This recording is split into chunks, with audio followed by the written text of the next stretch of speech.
எங்கள் அப்பத்தாவெல்லாம் தன்னாட கொட்டும், அப்படியே நைவாத்தியம் கொட்டுங்க. காரும் போகிறத பாருங்கடி, அவ்வளோதான். இப்போ கூப்பிட்டா ஓடி வருவாள். அந்தான்னு 2 பேர் சட்டியை கட்டிட்டு கூட ஓடுறேன் திக்குன்னு.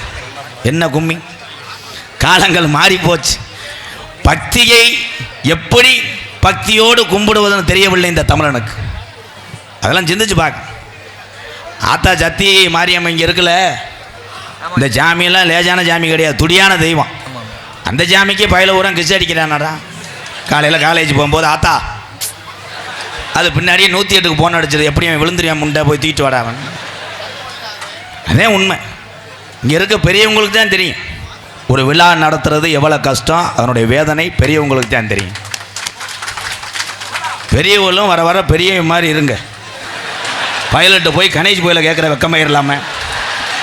அவங்க தண்ணி அடிச்சுக்கிட்டு இருந்தானா போய் எனக்கு 2 ஒன்ஸ் ஊற்றுங்கிறான். அப்போ என்ன மையம் நீ வெதரில் தூக்கி போட்டு மிச்சானா ஏன் மிதிக்க மாட்டேன், உன்னையத்தையும் ஜோப் பண்ணியே. மடுவை பாரு அள்ளுதடா. ஒரு சில பெரியவர்கள் செய்யக்கூடிய தவறினால் ஒட்டுமொத்த பெரியவர்கள் குற்றவாளி அல்ல. அந்த ஸ்தானத்தை நம்ம தான் வச்சுக்கிறோம். முதலாம் பார்த்தா 10 லட்சம் பேர் இருப்பா ஒரு கிராமத்தில். ஒரே ஒரு ஆள் தான் நரைச்ச மீச, ஒரே ஒரு கோமனம், அதில் பூரா அப்பத்தா விட்டு மஞ்சளாக இருக்கும். டொங்காஸ் லாங்.